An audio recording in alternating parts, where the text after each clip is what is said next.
entrar a lo que es la cardiología clínica. Y dentro de la cardiología clínica lo que me compete exponer a mí es sobre valvulopatía mitral. Y cuando uno habla de valvulopatía mitral se imagina dos situaciones, ¿no? Una situación en la cual el paciente tiene esta presentación, ¿no? Un paciente que viene con disnea, con tos, con una expectoración hemoptoica o una hemoptisis, y estamos viendo un paciente probablemente con una valvulopatía mitral muy característica, que es la estenosis mitral, ¿no? Que es lo que vamos a ver ahora.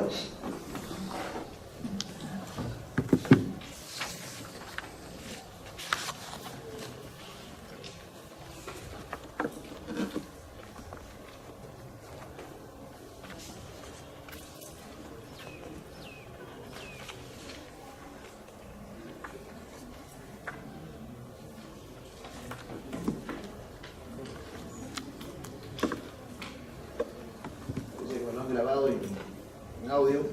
¿Quién maneja esto? ¿Quién es el delegado? Delegado.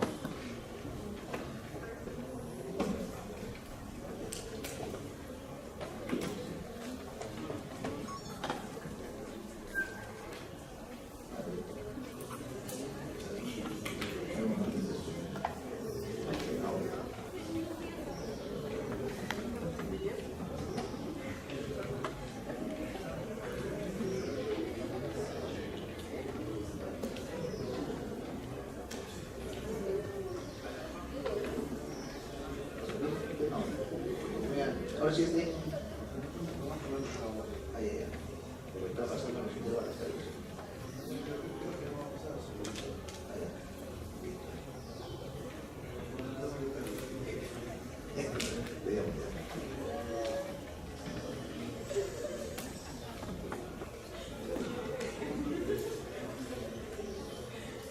Muy bien, vamos a volver a repetir. Vamos a hablar de valvulopatía mitral, y cuando uno ve valvulopatía mitral, dos situaciones clínicas, ¿no? La estenosis mitral y la insuficiencia mitral. ¿Cómo diferencio clínicamente? ¿Qué es lo que va a ser mi constante en todas las clases? Porque pedir un electrocardiograma, pedir un ecocardio, pedir una placa de tórax, pedir un probenepéptido, en realidad es plan de trabajo complementario. La idea es que ustedes diagnostiquen clínicamente que es un paciente con valvulopatía mitral. Ese es el objetivo. ¿Cómo discierno entre una estenosis y una insuficiencia? Muy fácil, ¿no? La estenosis mitral, de acuerdo a la severidad de la estenosis, tiene la clínica florida, ¿no? Disnea paroxística, tos, nicturia, edemas, hepatomegalia, hemoptisis. Y una carta de presentación, palpitaciones. Esa es la característica de la estenosis mitral. Por eso le dicen la enfermedad disneizante, hemoptizante, cianotizante y taquicardizante. Son las cuatro características de la estenosis mitral. Y de yapa, embolizar. Y la insuficiencia mitral generalmente no debuta mucho con palpitaciones.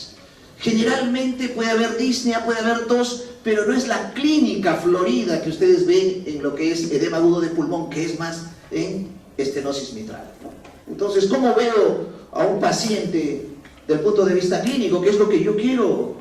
Yo quiero discernir. El paciente llega a la emergencia con disnea, que se le hinchan los pies, se le hincha la barriga, tiene tos, no tolera el decúbito, y el médico clínico, incluso a la lectoscopía, puede notar la famosa fascia tricrómica mitral, ese eritema malar, que no es lupus, que no es fiebre, que no es hipertiroidismo, que es un cuadro valvular mitral, ¿no? Entonces, de ahí parte la característica clínica. Le llaman tricrómica porque tiene cianosis, tiene eritema y tiene palidez, la triada, tricrómica. Y esta es la maniobra en la cual uno le permite detectar rápidamente el soplo en el foco mitral. Ese soplo característico de estenosis, ¿no? Que es un soplo generalmente en diástole. Y que tiene un chasquido de apertura, que es la característica. Cuando uno lo ausculta, en las diferentes maniobras que ustedes han aprendido en el curso anterior, como la maniobra de Pachón, ahí yo puedo detectar ese chasquido de apertura, incluso un reforzamiento del segundo ruido, que ya me traduce me traduce, antes que venga la placa, antes que venga el electro, de que el paciente tenga una hipertensión pulmonar. Un reforzamiento del segundo ruido con desdoblamiento me dice que el paciente tiene una hipertensión pulmonar. Y el característico es el chasquido de apertura, característico. Y acuérdense que la disfunción más característica de la estenosis fisiopatológicamente es el diástole. Y acá dice, ¿no? Regurgitación mitral que puede producirse por una malfunción de cualquier componente. De hecho que la valva, la estructura valvar es la que está alterada, mucho más en la estenosis. Y va a depender del grado de estenosis.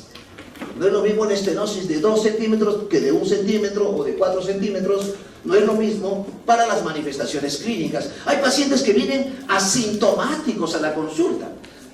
O de repente vienen con esta clínica. Me fatigo, me canso, no gano peso. Por ahí puede ser el eslabón. Le pones el estetoscopio con un oído muy fino, un soplo de 2/6, y puedes estar diagnosticando una estenosis leve, ¿no? O sea, no siempre es el cuadro florido. Vamos a hablar sobre la definición, la epidemiología, la etiología, importante en la clínica de exploración física, que para mí es eslabón, la forma del diagnóstico a base de todas las herramientas que tengo, las complicaciones y el tratamiento médico, incluso hasta la reposición valvular. Si podemos definir en epidemiología, la carditis reumática sigue siendo la epidemiología y la etiología más frecuente. Doctor, pero he leído que puede ser por un problema de conectivopatías, puede ser por un problema infeccioso, puede ser por una ruptura tendínea, sí, pero casi el 70 y el 80% es reumática. O sea, per se, el antecedente que ustedes van a recabar en su filiación, en su historia clínica, en sus antecedentes patológicos de ese cuadro faringoamigdaliano severo que haya conllevado a que el paciente use penicilinas a altas dosis, y eso puede conllevar a esa carditis reumática como antecedente per se para su valvulopatía. Y desde el punto de vista clínico, sintomatológico, toda la clínica florida, tanto de insuficiencia cardíaca derecha como de insuficiencia cardíaca izquierda. Está de más decirles que la insuficiencia cardíaca izquierda es la que va a predominar. Y si le preguntaran cuál es el síntoma precoz, ya le di una fija, la tos. La tos. Pero la tos, para discernir de la patología respiratoria que están fresquitos, es nocturna. Nocturna, una tos que levanta.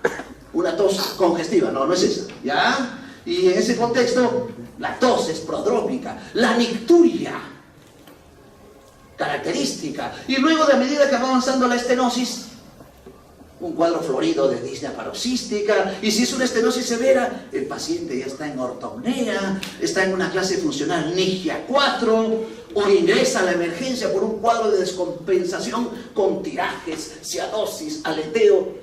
Ponen el estetoscopio, encuentran los crépitos y está diagnosticando un edema agudo de pulmón. Complicación severa. Hablando de complicaciones.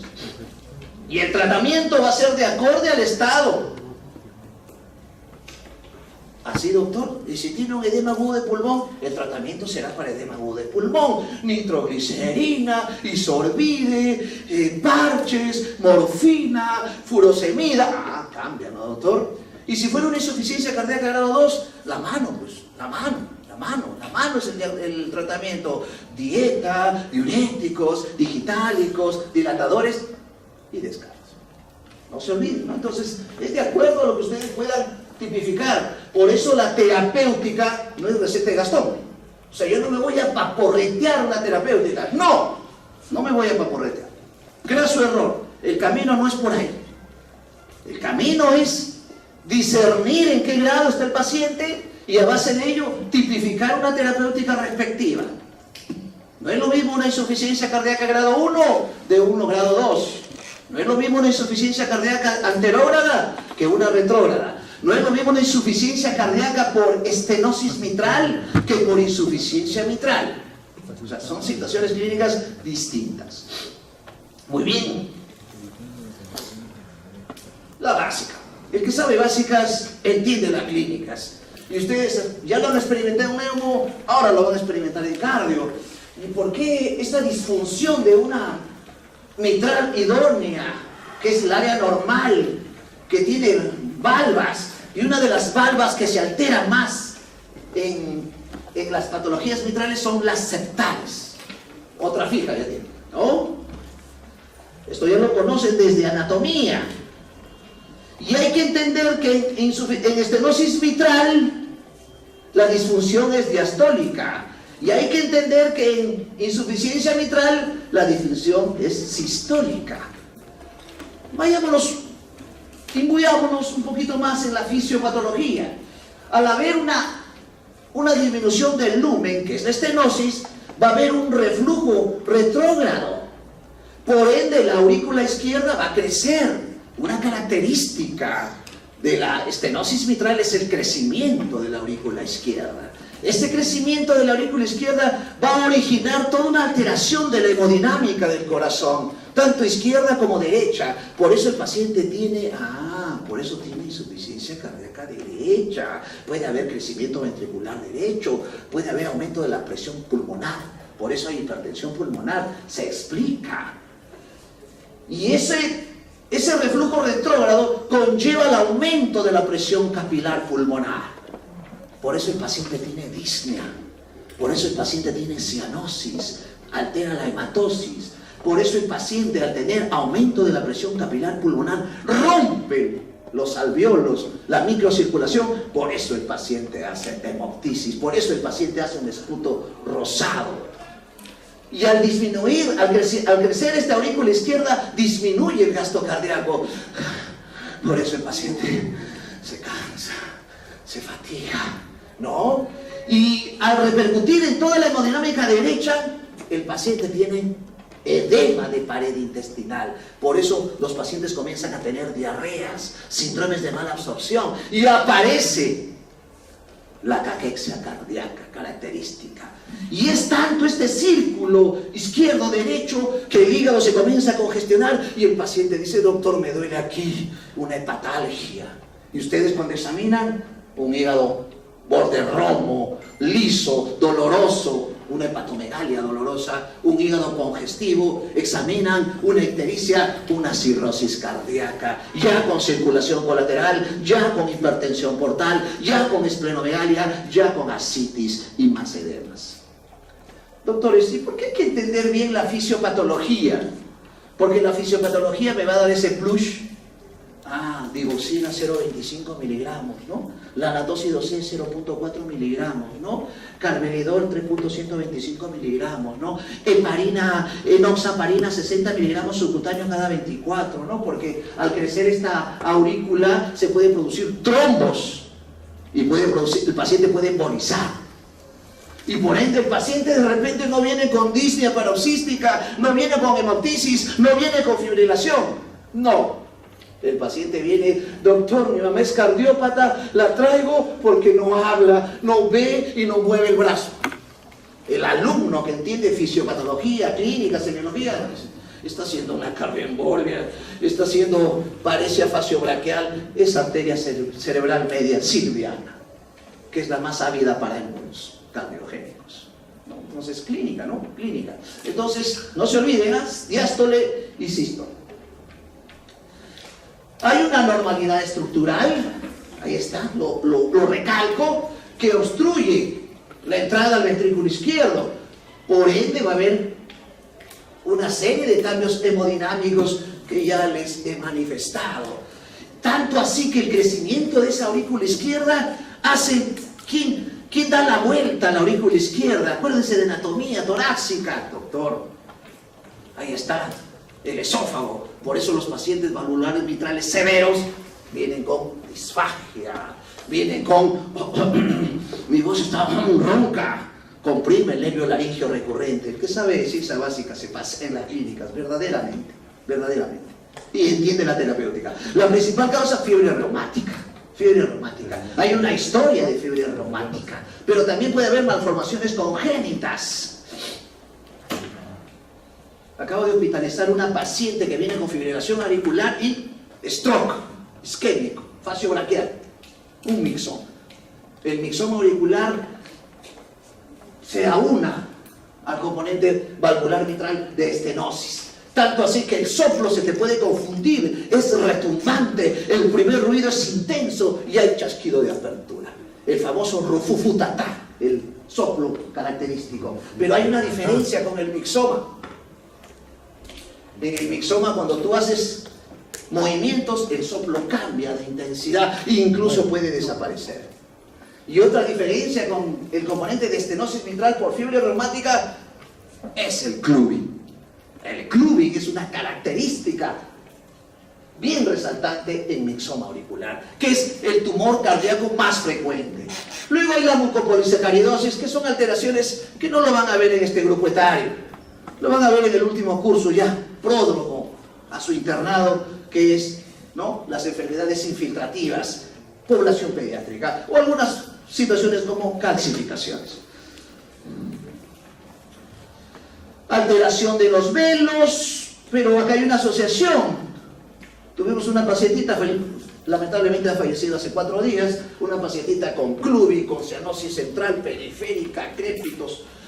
Su corazón era una sinfonía porque se escuchaba todos los soplos, todos los retumbantes, y era el síndrome de Luttenbach, ¿no? Era una asociación de una cardiopatía acianótica con estenosis mitral. Cuando hay ese fenómeno, pero doctor, si es acianótica, esta paciente tenía cianosis, tenía clubbing, estaba haciendo un fenómeno de Eisenmenger, ¿no? Un shunt. Y hay otro tipo de situaciones que también pueden producir, ¿no?, como la prótesis, cuadros carcinoides, tumores carcinoides, y otras situaciones como las miocardiopatías también. Entonces hay que ir dilucidando. Una característica que tiene la cardiología clínica es hacer diagnósticos diferenciales. Los diagnósticos diferenciales me va a hacer discernir mejor y entender mejor, porque si yo no tengo diagnósticos diferenciales, se me va a escapar diagnósticos. Entonces acostúmbrense a hacer diagnósticos diferenciales. Todo lo que hemos hablado sintetizado en una diapositiva. Una imagen vale más que 1000 palabras, y eso dice, ¿no? El área mitral disminuida, hay una alteración de la diástole, por ende hay una gradiente diastólica, transmural o transmitral. Eso ocasiona taquicardia, palpitaciones. ¿Qué es lo que manifiesta el paciente? El paciente no te dice, tengo alterado la gradiente diastólica transmitral. No, sería ideal, no hay, ¿no? El paciente viene, se me sale el corazón, doctor, se me sale por la boca. Así manifiesta. Usted tiene que acostumbrarse al léxico de los pacientes. Me golpea el corazón, me palpita el pecho. Ese es el término. El ejercicio, por supuesto, lo exacerba también. Ese aumento de la presión auricular izquierda está bien claro. Claro, doctor, esa disfunción de la estenosis mitral hace que haya reflujo retrógrado, crezca la aurícula y aumenta la presión auricular izquierda. Y esa presión auricular izquierda ocasiona la congestión. No es tan sencillo como está escrito en este algoritmo, porque para que haya una gran congestión y haya una serie de manifestaciones clínicas como crépitos, hemoptisis, tiene que haber una presión capilar pulmonar alta. Se dicen valores como este. Ahí está, escrito. Y la hipertensión pulmonar ocasiona una vasoconstricción, altera la hemodinámica derecha, hipertrofia ventricular derecha e insuficiencia cardíaca derecha. ¿Cómo sé que el paciente tiene hipertensión pulmonar? Fácil, pues pongo el estetoscopio en el foco pulmonar, segundo ruido desdoblado y aumentado, doctor, tiene hipertensión pulmonar. Otra cosa fácil es poner la mano en el precordio. Si el precordio me golpea, impulso ventricular, crecimiento derecho. Si me golpea de este lado, crecimiento izquierdo. Interpreten, examinen. Y la dilatación auricular, que va a conllevar a embolias y fibrilación auricular. Este es un dato importantísimo. La insuficiencia mitral hace menos fenómenos embólicos que la estenosis mitral. Justamente porque en la insuficiencia hay una alteración menos severa del reflujo anterógrado. Hay un aumento no tan severo como la presión auricular izquierda que hay en la estenosis, y esa es la explicación por qué en la insuficiencia no hay fenómenos embólicos. Cuando ustedes ven cardioembolias, estenosis mitral, no se olviden. Y fibrilación auricular. Y el gasto cardíaco pues conlleva una serie de síntomas, ¿no?, como fatiga, cansancio, etc. Ahí está. Y la clínica. La clínica es condición sine qua non. Yo no puedo diagnosticar si no sé clínica, definitivamente. Y ustedes ya vienen con una herramienta importante, que es la semiología. Si han hecho buena semiología cardíaca, esto es en realidad un saludo a la bandera, ¿no? Mayor preponderancia en sexo femenino que masculino, y la característica es síntomas de congestión, la tos, signo precoz, primigenio, inicial, ¿no? Y síntoma también, ¿no? Porque el paciente dice, tengo tos, y tú lo compruebas cuando le escuchas al paciente.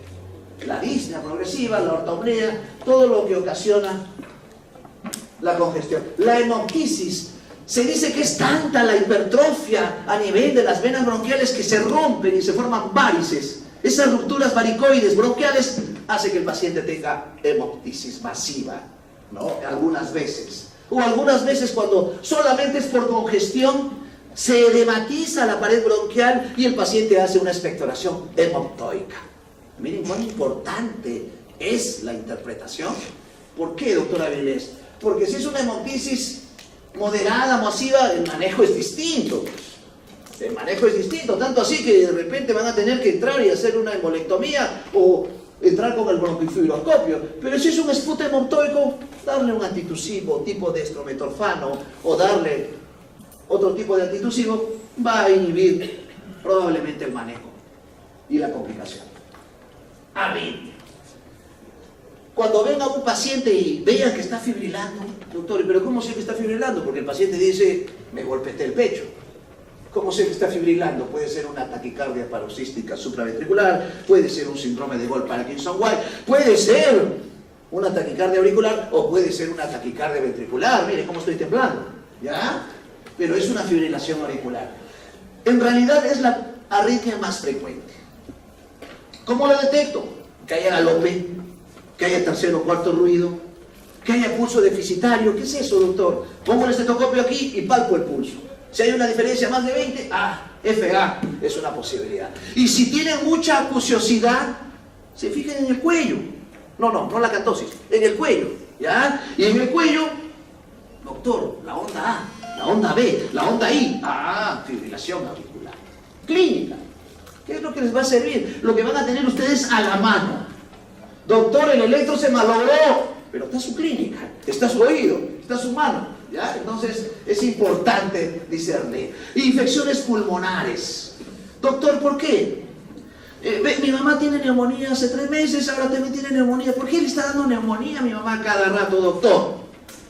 Porque esta congestión pulmonar altera toda la mecánica defensiva del pulmón. Altera macrófagos, altera interleuquinas, hace que las bacterias sean preponderantes. El paciente congestivo es inerme. Mucho más si come poco y tiene caquexia, más inerme a infecciones. Por eso las infecciones pulmonares crónicas, siempre cuando tengan neumonías, bronquitis, abscesos a repetición pulmonar, descarten cardiopatías valvulares, descarten cardiopatías congénitas, sobre todo cianóticas. Endocarditis. Esa válvula mitral estenosada o insuficiente se puede infectar. Así como se infecta el pulmón, también las valvas se pueden infectar y ahí anidarse un Staphylococcus epidermidis, un Staphylococcus aureus, un HASEC, que es las famosas cardiobacterias, pueden anidarse y producir endocarditis. Doctor, ¿qué? ¿Le pido una ecocardiografía transesofágica para ver las vegetaciones y decir, ¿tiene endocarditis? No, muchachos. No, examinen. Si viene una paciente, mi mamá tiene valvulopatía mitral, estenosis, doctor, está tomando su enoxaparina, su aspirina, su digoxina, y ahora viene porque tiene fiebre, se cansa, ha orinado un poquito de sangre. El médico que piensa, ¿sí? A ver, vamos a ver, auscultan un soplo musical. Y antes, musicales. El soplo musical induce a pensar en endocarditis infecciosa. O un soplo distinto al soplo basal. Reviso la historia clínica antigua, pero tenía un soplo en rodamiento, en foco mitral. Ahora tiene un soplo distinto. Ha cambiado. Soplo nuevo, endocarditis. Examino anemia. Examino las manos. Mire estas manchitas rojas, le ha salido hace una semana, doctor. Nódulos de Chaneguas, acroniquias, o una hemorragia retinial. Hay que examinar. Y así hacemos diagnóstico de endocarditis infecciosa bacteriana, que es propensa a las valvulopatías mitrales. Tromboembolismo, cuadro también severo que se puede presentar en los pacientes con valvulopatías mitrales. ¿Cuál es la historia? Vengo de mi emergencia ahorita, como estoy con diaforético, ¿no? Una paciente que viene de Tumbes, ha llegado al terrapuerto, se ha desmayado, síncope. Luego ha despertado y refiere que 2 horas antes de llegar a Lima, que estaba por Ancón, comenzó a tener dolor de pecho. El diagnóstico, embolia pulmonar. Viaje largo, síncope, dolor torácico. La tengo hospitalizada en mi servicio, ¿no? Y parece que es una válvula mitral también. ICC derecha, bueno, más sencillo, y dolor torácico. No tipifiquemos que todo cuadro anginoso torácico es Zika, es angor pectoris, es angina prismetal. También las valvulopatías duelen, también las embolias duelen, las endocarditis duelen, las miocarditis duelen, las pericarditis duelen. Hagan siempre diagnósticos diferenciales que les va a permitir a ustedes tener una visión amplia y no equivocarse en el diagnóstico. Entonces la clínica, por favor, conocida. Pasamos, y esta fascia mitral, ¿no? La fascia mitral, el rubor, la cianosis, la onda A prominente que me indica FA, presión arterial normal o ligeramente baja, el choque en punta, bueno, características que ustedes en realidad ya la tienen. Ahí está. El otro día en La Guardia llegó un paciente parecido. Interno, alumno mío, muy ávido, muy pilas, ¿no? Parece hipertiroideo, ¿ya? Ve, doctor, una valvulopatía mitral. No, venía de Cerro de Pasco, mi paisano, ¿ya? Entonces no se confundan, vean el todo. No piensen solamente en valvulopatía mitral. El soplo diastólico, en apex, y puede haber un soplo que se llama eponímicamente el soplo de Graham-Steele. El soplo de Graham-Steele es un soplo que se puede producir por una insuficiencia pulmonar. Acuérdense ese crecimiento de aurícula izquierda, acuérdense ese aumento de la presión arterial pulmonar, y eso puede conllevar a todo un componente ventricular y alterar también el flujo pulmonar. Un soplo funcional. Otro soplo funcional que puede haber a nivel mitral es el soplo de Austin-Fleet. El soplo de Austin-Fleet se ve en pacientes con insuficiencia aórtica, pero tienen una estenosis mitral funcional.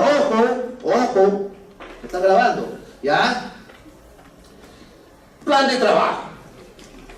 No me estaciono mucho acá porque es sencillo. Pues doctor, tiene soplo diastólico, enrodamiento, chasquido de apertura, reforzamiento del segundo ruido, su plan de trabajo. Siempre su plan de trabajo.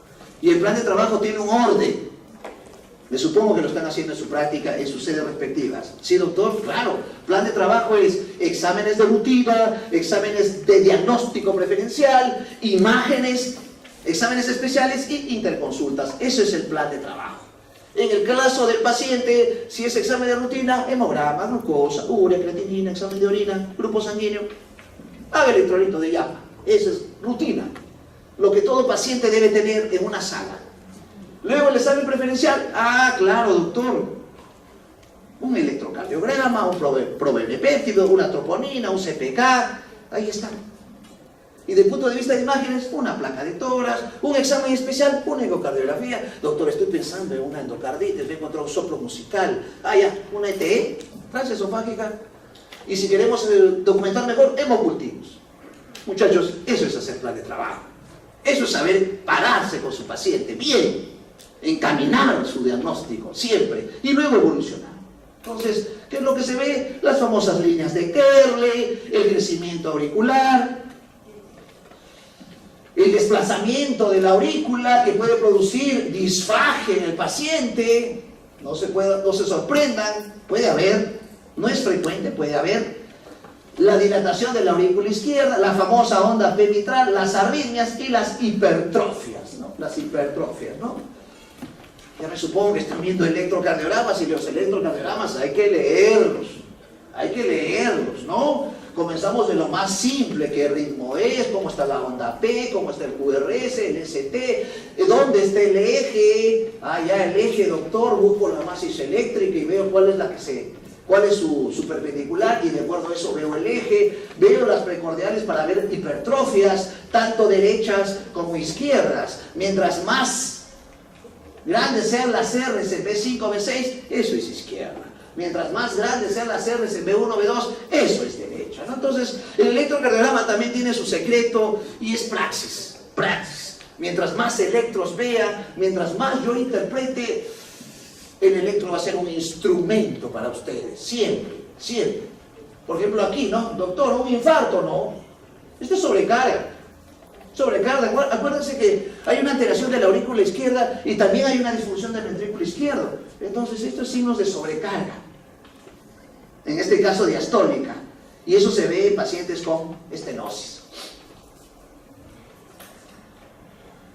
Bueno, el soplo característico, los procedimientos no invasivos.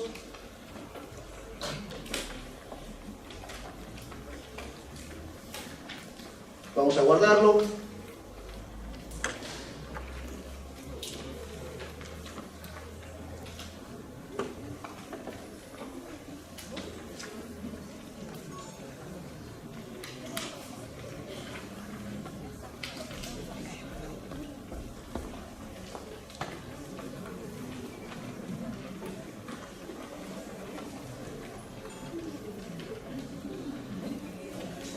Puede haber también crecimiento de la aurícula izquierda, que ya le hemos explicado la fisiopatología. El eje también puede estar girado a la derecha. Y lo característico es el FA, la fibrilación auricular, donde hay una ausencia de onda P, ¿no? Esa es la característica del FA, donde las RRs de las derivaciones son irregulares, ¿no? Comparen la RR de aquí con la RR de otras derivaciones. El crecimiento. SUV, sabe quién es el delegado. Un punto más.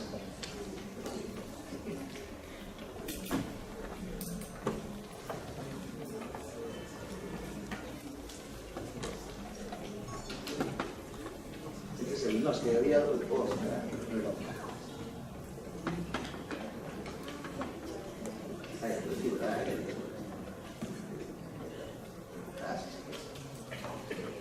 La vimos. En la radiología de la estenosis mitral se va a ver, pues, ¿no? Esta es una normal, y miren los crecimientos tanto de la aurícula izquierda, ¿no? De las cámaras derechas. Una característica es que en la insuficiencia mitral va a haber más crecimiento del ventrículo izquierdo. Esta es una placa característica, ¿no? Igual, ¿no? A veces los internos, pues, estamos de guardia, pasamos visita a 30, 40, 50 pacientes y vienen, pues, ¿no? Doctor, le traigo una plaquita de mi paciente. No conozco al paciente, pero me trae la placa. Y por la placa uno puede llegar al diagnóstico también. Por la placa. No es la medicina tradicional, no es la medicina que uno debe aprender, pero es tanto el ejercicio clínico que uno puede decir, pues hay crecimiento auricular izquierdo, crecimiento derecho, líneas de Kerley, y ya decimos que hay una cardiomegalia con líneas de Kerley, ¿no? Y dentro de los contextos, ¿qué patologías me dan esta cardiomegalia con líneas de Kerley? Tienes, pues, hay miocardiopatías, cardiopatías infiltrativas y las cardiopatías valvulares. Entonces, puedes hacer diagnósticos diferenciales viendo la placa también, ¿no? Y ahí está. Y acuérdense que las congestiones son de abajo hacia arriba. Acuérdense de los espacios de West. Y eso es la característica. Comienza la congestión abajo, por eso los crépitos comienzan en bases. Y luego, a medida que su paciente se va complicando hasta edema agudo de pulmón, el crépito llega a ápices. Por eso hay líneas Kerley tipo A, tipo B, hay derrame laminar intercisural, hay iliofugal. Son características que ustedes ya lo han revisado incluso en radiología. El grado de estenosis mitral, de acuerdo a la gradiente, de acuerdo al área valvular. De hecho, que una estenosis mitral leve no es conducta quirúrgica, pero una severa o moderada. Los ecocardiografistas también tienen sus scores para valorar de acuerdo a la movilidad, al engrosamiento, a la calcificación. Valorar su grado de severidad, este es el famoso score de Wilkins, de 0 a 4. Ecocardiografía transesofágica, importante, mucho más si el paciente sigue fibrilando, mucho más si el paciente comienza a tener TIA, trastornos isquémicos transitorios o cuadros de stroke. ¿Qué está pasando? Y encuentran un trombo. Algunas veces el trombo no es tan fácil detectarlo con una ecocardiografía transtorácica, sino hay que hacer una transesofágica. Entonces, es importante los procedimientos invasivos. Y ahí está la evolución, ¿no? De 20 a 40 años, la supervivencia de acuerdo si está sintomático o no sintomático, y la mortalidad tiene que ver con cuadros infecciosos tipo neumonía, embolismos pulmonares y congestión. Ahora, doctor, ¿el émbolo solamente se va al cerebro? No. Hemos tenido pacientes con... Mi mamá tiene estenosis mitral, doctor, está con anticoagulación, está con digoxina, está con diuréticos, y ahora viene porque está orinando sangre, lavado de carne, le duele aquí, la cintura. El médico simple, el que no piensa más allá de sus ojos, dice, una infección urinaria, tome esto y se va a su casa. Luego llega complicada y se muere la paciente.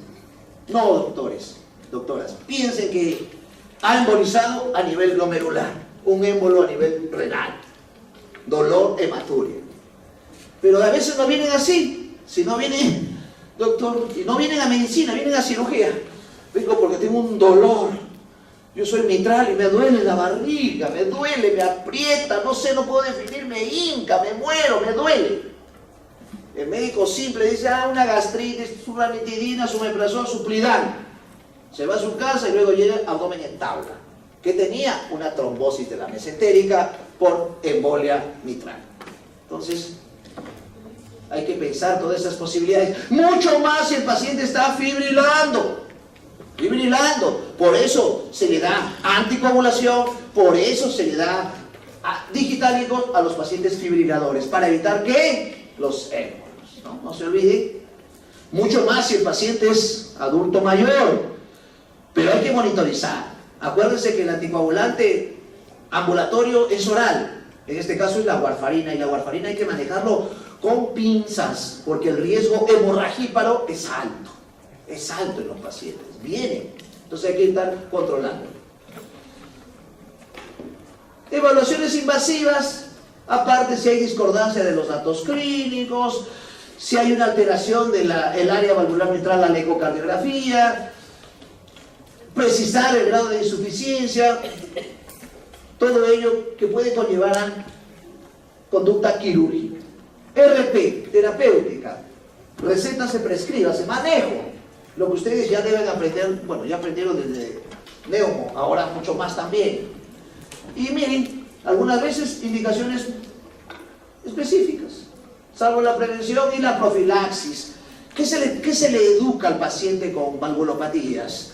Primero que hay que tener mucho cuidado cuando se hacen procesos odontológicos, porque esos procesos odontológicos pueden remover bacterias y esas bacterias se van a las válvulas dañadas. Si es varón, mucho cuidado con los RTUs, mucho más si es prostático. Todos esos detalles, hay que ver el todo siempre del paciente, protegiéndolo para evitar sobre todo la endocarditis. Y si hay riesgo, profilaxis, pues profilaxis. Y dar diuréticos, comenzamos con los tiacídicos, y si es tiacídico, ¿cuál sería? Doctor, la hidroclorotiacida, pues de 50 miligramos, dosis bajas, 25, 12,5, ¿no? Profilaxis para enfermedad reumática, una actividad de acorde a su capacidad, por eso hay rehabilitación cardíaca, por eso hay médicos fisiatras que se dedican a la rehabilitación cardíaca para ver y valorar el tipo de ejercicio que van a hacer, etcétera, etcétera, etcétera. El uso de digitálicos, importante, pero hay que monitorizar los digitálicos, ¿no? Hace una semana llega una paciente, soy valvular mitral, doctor, tomo mi digoxina, pero ahora no vengo porque me palpita el pecho, no me falta el aire, no, doctor. Vengo porque tengo diarreas, veo lucecitas amarillas y tengo náuseas. Veo la comida y me da asco.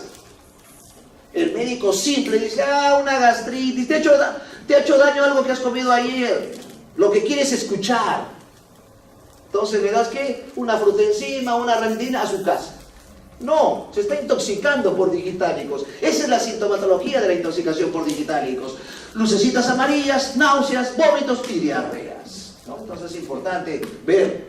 Y los diuréticos y la restricción de sal, por supuesto, y la restricción hídrica, la anticoagulación. Hay que educar al paciente cuando usan anticoagulación. Felizmente ha aparecido los de bajo peso molecular, que es la enoxa, la flaxeparina. En esas otras épocas, década del 80, la cual me he ido desenvolviendo, piña, pues, ¿no? Paciente que va a usar anticoagulación, el interno era Robocop. Estaba con sueño, 3 de la mañana, estaba así pasando la gotita, una por una. No había bomba de difusión. No había enoxaparina ni flaxeparina. Había la heparina sódica. Se te pasaba 5 gotas y el paciente ya estaba sangrando. Entonces, para que vean que no ha sido fácil el camino. Nunca ha sido fácil, ¿no? Entonces, ahora tenemos ya pues heparinas con poco efecto hemorragíparo. Criterio de valvuloplastía o cirugía, el tamaño del área, la severidad del área y mucho más si hay hipertensión pulmonar, riesgo de embolia. Ya tratamientos súper especializados, no todos los hospitales lo hacen, salvo los institutos como el INCOR, el Hospital 2 de Mayo, ¿no? Las valvuloplastías mitrales con balón, y ahí están los criterios. Mire, un éxito amplio. Pero mire, están contraindicados si hay un trombo en aurícula izquierda. O sea, para hacer este procedimiento tengo que descartar que no tenga trombos en aurícula izquierda. ¿Y cómo lo descarto? Fehacientemente con una ecocardiografía transesofágica. Y miren un datito importante, requieren experiencia. Experiencia. Y lo que yo digo siempre, lo dijo Einstein, el conocimiento se aprende con experiencia. No se olvide. Mientras más procedimientos haga, mientras más electros lea, mientras más ausculte, voy a tener experiencia. Desde alumno, doctor, pero mi experiencia comienza como interno. Falso. Más falso que un billete de $2. Les soy sincero, muchachos. La experiencia comienza desde que tuvieron su primer contacto con su paciente. Ahí, desde ahí comenzó su experiencia de ustedes.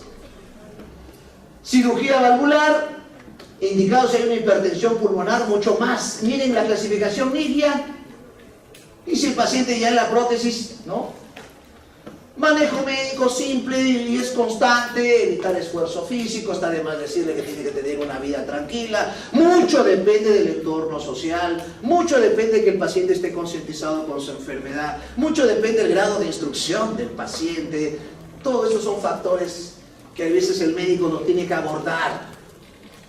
Incluso tiene apoyo psicológico, visitas domiciliarias, concientizar a nuestro paciente. No solamente, como les digo, el RP, las indicaciones son farmacopeas, sino qué va a comer, qué va a tomar, qué tipo de ejercicio va a realizar, todo eso lo tiene que indicar el médico, ¿no? Y dentro de los agentes cronotrópicos negativos, beta bloqueadores, calcio-antagonistas, importante saber qué beta bloqueadores, ¿no? Tipo carvedilol, bisoprolol, o calcio-antagonistas tipo amlodipino, tipo diltiazem. Si está congestionado, diurético. Si está congestionado y no tolera la vía oral, doy diuréticos endovenosos como la furosemida. No nos olvidemos, cuando el paciente se congestiona también tiene edema de pared intestinal. Por ende, si le doy por vía oral, no lo va a absorber. Todo eso tienen que pensar ustedes. Por eso el paciente es único. No es aprenderme de memoria, así se maneja ICC, así se maneja valvulopatía mitral, no. La situación es tener las herramientas y luego estar con el paciente. Siempre. El uso de digitálicos, incluso algunas veces es tan severo que tengo que llevar a la digitalización. ¿Qué es la digitalización? Es usar digitálicos endovenosos. En este caso, la digitalización es con la anatócido C, el cedilanid. Profilaxis antibiótica también.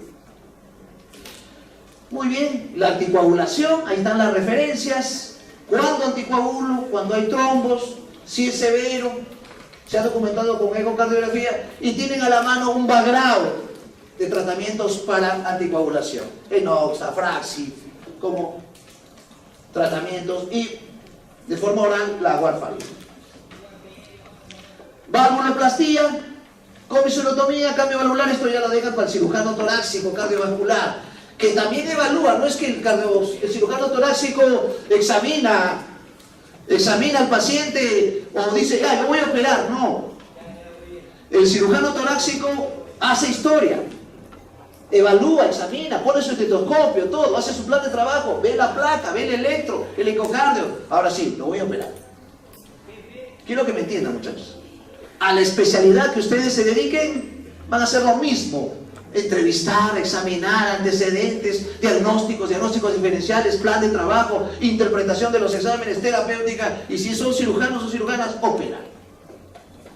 Por eso, estos dos cursos, SEM y medicina interna, clave para la profesión. Esta es una valvuloplastia mitral percutánea, la comisurotomía, que son técnicas quirúrgicas que en realidad no vamos a incidir ni siquiera en el examen. Porque esto ustedes lo van a ver cuando hagan cirugía torácica y cardiovascular. Pero cuando ustedes lleven cirugía torácica y cardiovascular, esto no va a ser nada neófito, sea algo conocido.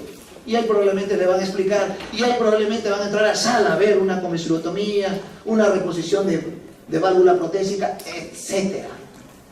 Hay una serie de criterios también para cirugía valvular, como la hipertensión pulmonar severa.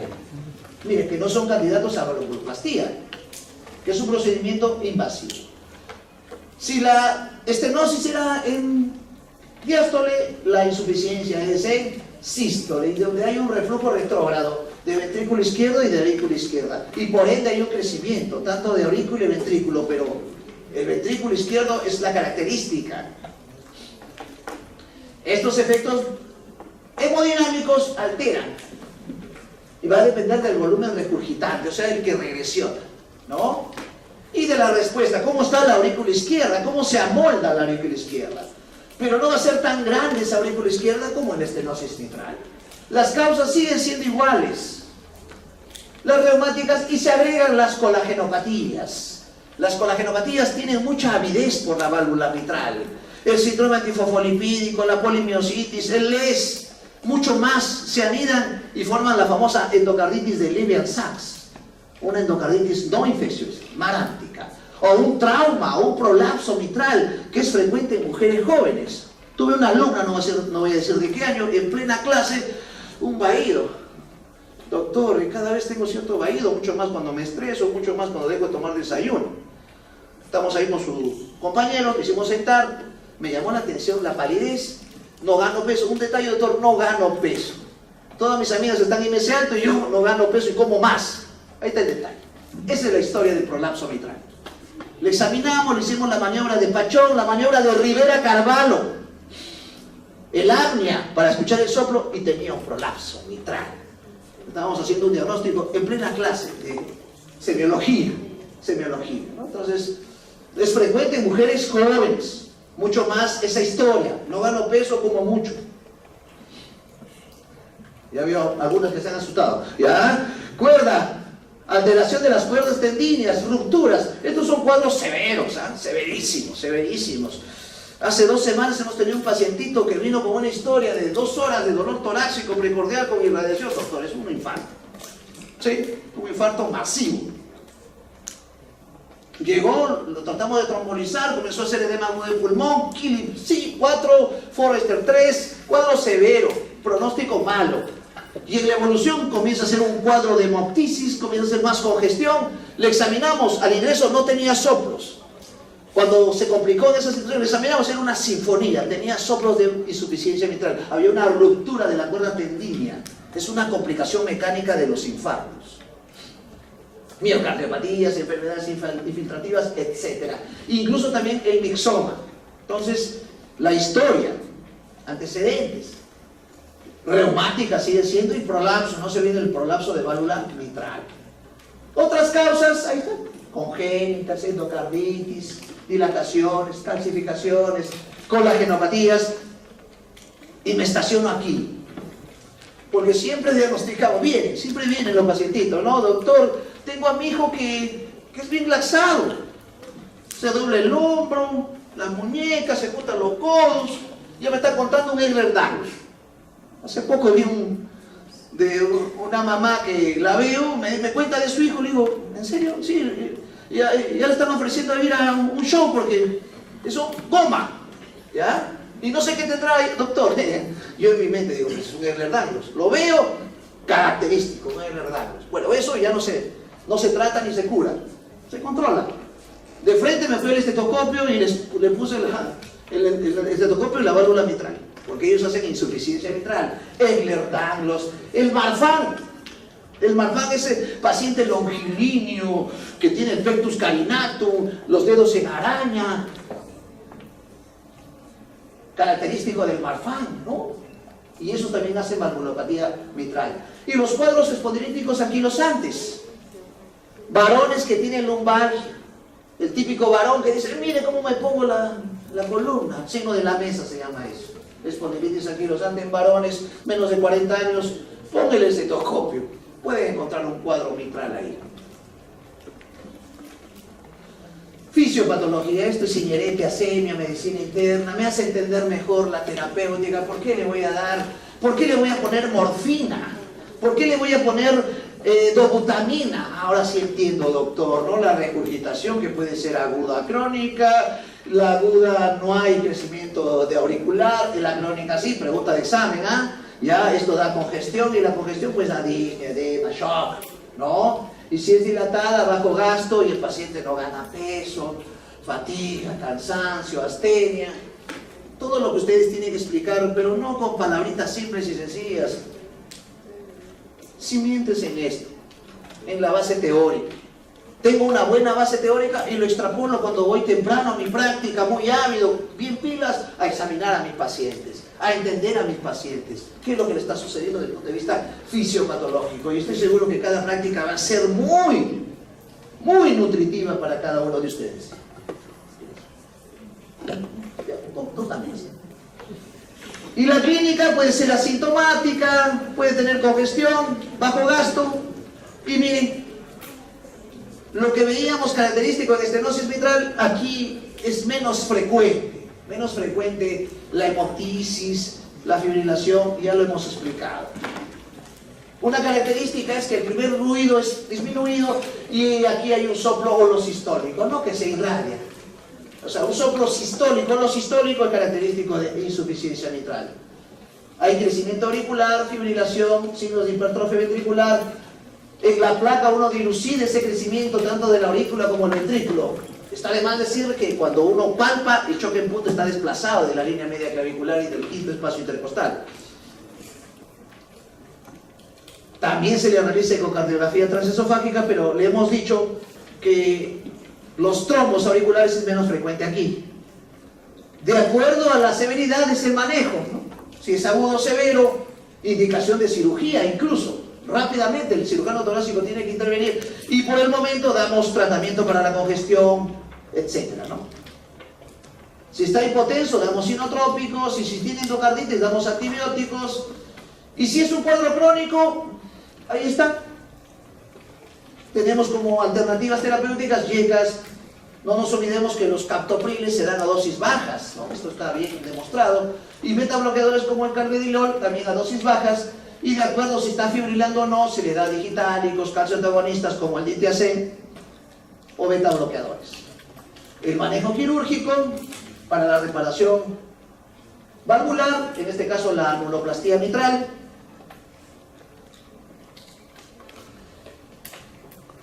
Y la reparación valvular que puede tener ventajas y desventajas, ¿no? De acuerdo a la severidad de la insuficiencia mitral, y mucho más tiene algún riesgo porque se va a usar circulación extracorpórea, que es parada cardíaca. Muy bien, muchachos, eso es lo que les he querido transmitir. Les agradezco por su atención. Buenas noches. Gracias.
Buenas noches. Continuando con la clase, vamos a ver valvulopatía aórtica y fiebre reumática, ¿ya?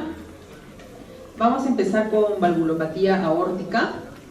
Vamos a hablar de la estenosis y de la insuficiencia mitral. Empezaremos con la estenosis aórtica. Entonces,